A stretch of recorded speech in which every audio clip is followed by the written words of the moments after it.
Hello everyone, welcome back to the channel. मैं हूं आपके साथ पंकज। बच्चों, आज फिर अपना chapter second principle of management जो हमने स्टार्ट किया हुआ था, उसमें हमने हेनरी फ्योल के 14 प्रिंसिपल कर लिए थे डिटेल में।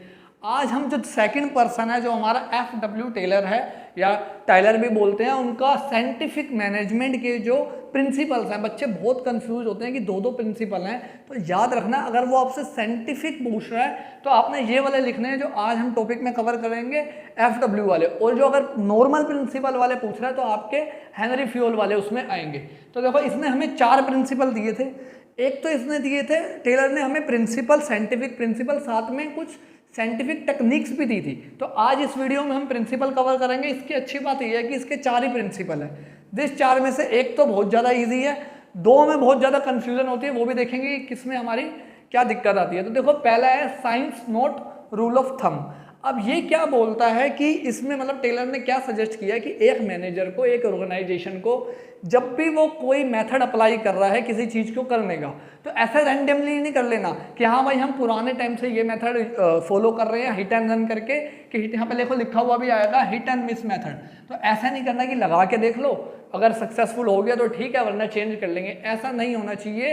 टेलर ने बोला कि अगर आप कोई भी मेथड अप्लाई कर रहे हो तो उसको कॉन्टिन्यूसली ऑब्जर्व करो, एनालाइज करो कि क्या उसके पॉजिटिव इम्पैक्ट आ रहे हैं, क्या उसके नेगेटिव इम्पैक्ट आ रहे हैं, उसका कॉज एंड इफेक्ट का रिलेशन देखो, तभी आप किसी मेथड को अप्लाई करो।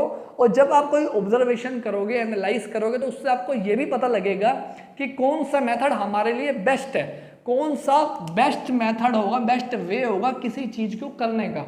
और अगर आप किसी एम्प्लॉय को कोई काम भी दे रहे हो तो बिना सोचे समझे नहीं देना।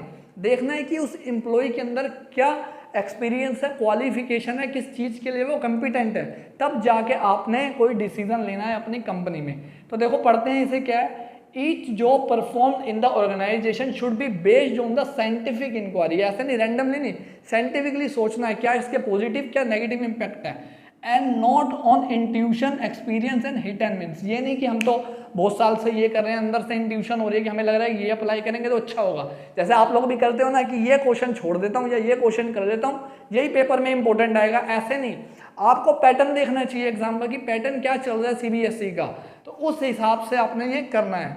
आगे देखो, work assign to any employee should be observed and analysed with respect to each element और part and the time involve in it. अगर किसी एम्प्लॉय को आपने काम दिया है, उसे ऑब्जर्व करना है, एनालाइज करना है सारे एलिमेंट में कि क्या एफिशिएंसी बढ़ रही है, कितना टाइम लग रहा है, क्या पर्सनल ग्रोथ एम्प्लॉय की हो पा रही है या नहीं हो पा रही, वो सब आपने मिक्स करके देखना है। The objective of such observation, जो ये ऑब्जर्वेशन और एनालाइज किया जा रहा है वो क्यों किया जा रहा है, उसका ऑब्जेक्टिव ये है कि is to determine the one best way of performing the work. किसी काम को करने का बेस्ट मेथड हमें पता लग सके जिससे हमारी कंपनी की ऑर्गेनाइजिंग एफिशिएंसी बढ़े और कम टाइम में काम हो। And to determine the standard output, और हमें स्टैंडर्ड आउटपुट क्या रखना है, हमारा एक काम को करने का स्टैंडर्ड टाइम क्या आ रहा है, आउटपुट क्या आ रहा है, वो हमें इससे पता लगेगा। तो ये था आपका बच्चों फर्स्ट प्रिंसिपल। अब आते हैं सेकेंड में, harmony note Discord conflict. Discord का मतलब होता है कंफ्लिक्ट, मतलब लड़ाई नहीं होनी चाहिए। एक मैनेजमेंट और वर्कर को आपस में कभी भी लड़ना नहीं चाहिए। टेलर ने ये बोला, दोनों को समझना चाहिए कि वर्कर और मैनेजमेंट दोनों एक दूसरे के लिए इंपॉर्टेंट है। अगर वर्कर नहीं होगा तो मैनेजमेंट काम किससे करवाएगा, और अगर मैनेजमेंट परेशान रहेगी, वर्कर सही से काम नहीं करेंगे, तो ऑर्गेनाइजेशन ही बंद हो जाएगी, तो वर्कर्स को काम नहीं मिलेगा। तो उसी के लिए ये प्रिंसिपल आया। देखो, there should be a complete harmony and no and proper understanding between management and worker and they should work together for achieving organisational goal. दोनों को ही एक दूसरे का समझना है कि अगर हम दोनों मिलके ही काम करेंगे तभी ऑर्गेनाइजेशन का गोल अचीव हो पाएगा, वरना नहीं हो पाएगा। आगे देखो, both should realise the importance of each other and feel that they are a part of same family. उनको ये होना चाहिए, उनके अंदर ये फीलिंग आनी चाहिए कि हम दोनों सेम है, एक ही ऑर्गेनाइजेशन के लिए काम कर रहे हैं, एक ही फैमिली का पार्ट है। अगर एक को भी नुकसान होगा तो दूसरा आगे ग्रो नहीं कर सकता। अब इस हार्मोनी को अचीव करने के लिए टेलर ने एक और सजेशन दिया जिसको बोलते हैं मेंटल रिवोल्यूशन, कि कैसे आप अचीव करोगे, कैसे एक दूसरे पे ट्रस्ट करोगे।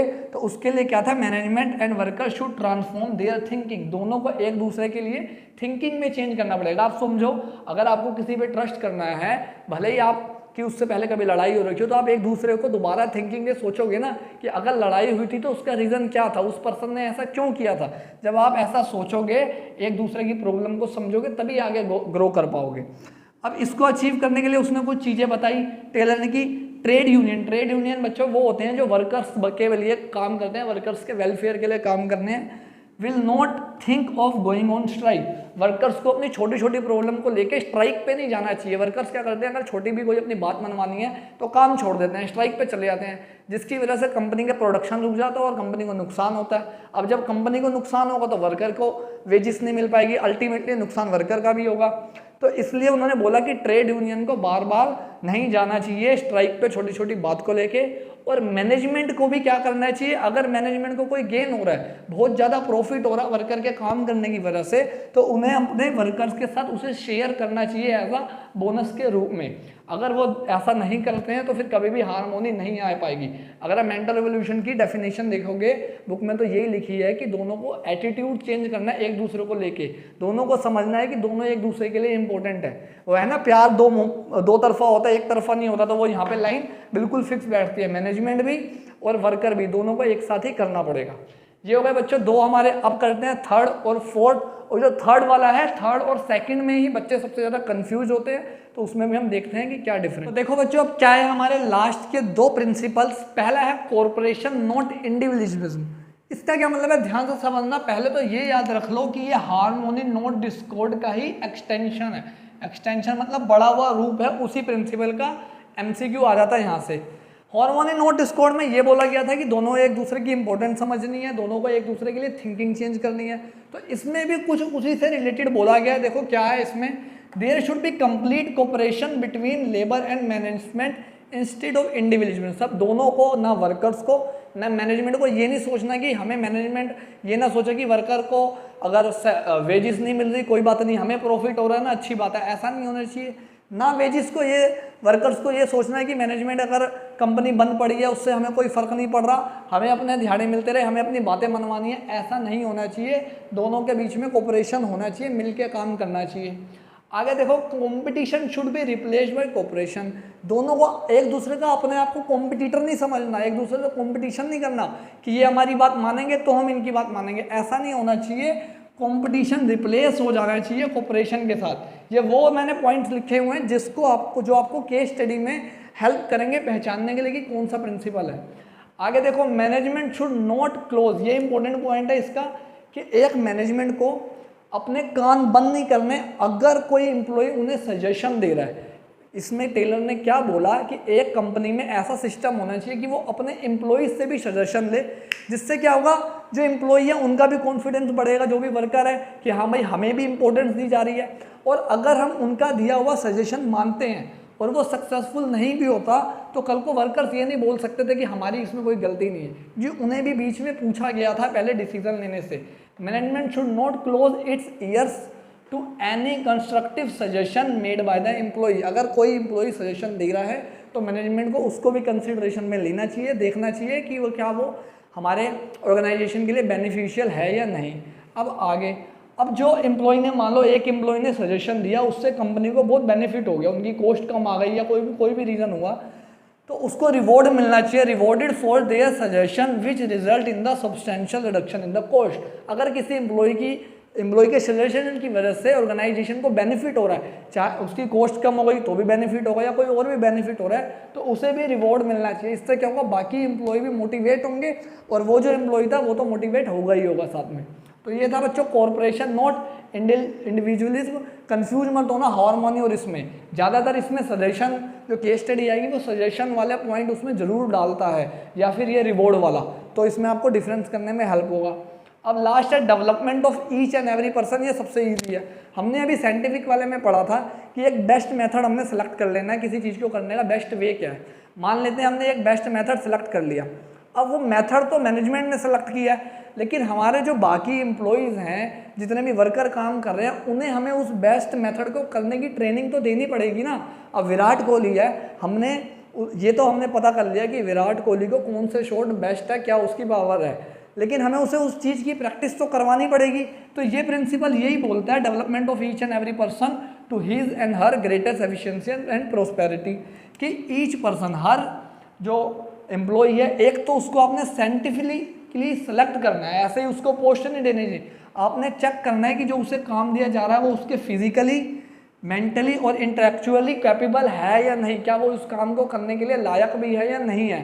साथ में अब उसको एफिशिएंसी बढ़ानी है, आपने अपने बेस्ट मेथड जो अप्लाया है किया है उसकी एफिशिएंसी बढ़नी चाहिए, तो उसको टाइम टू टाइम ट्रेनिंग देनी पड़ेगी आपको। जैसे जैसे हमारा बिजनेस एनवायरनमेंट चेंज होता रहता है तो टेक्नोलॉजी भी चेंज हो रही है, तो काम करने का तरीका भी चेंज होगा, तो इसलिए ट्रेनिंग भी अपग्रेड करनी पड़ेगी अपने एम्प्लॉयज़ की टाइम टू टाइम। उस ट्रेनिंग से क्या होगा, वर्कर ट्रेनिंग से क्या होगा, जो बेस्ट मेथड है उसे वो और अच्छे से सीखेंगे और उनकी एफिशिएंसी बढ़ेगी तो अल्टीमेटली बेनिफिट मिलेगा कंपनी को ही। तो ये था बच्चों हमारा लास्ट प्रिंसिपल। अब टेलर के हमारे साइंटिफिक प्रिंसिपल तो हो गए खत्म, जो साइंटिफिक मैनेजमेंट के प्रिंसिपल है। अब बच गई इसकी टेक्निक्स भी बहुत इंपॉर्टेंट है और वो ईजी भी होती है टेक्निक्स। तो नेक्स्ट वीडियो में करेंगे बच्चों टेक्निक्स।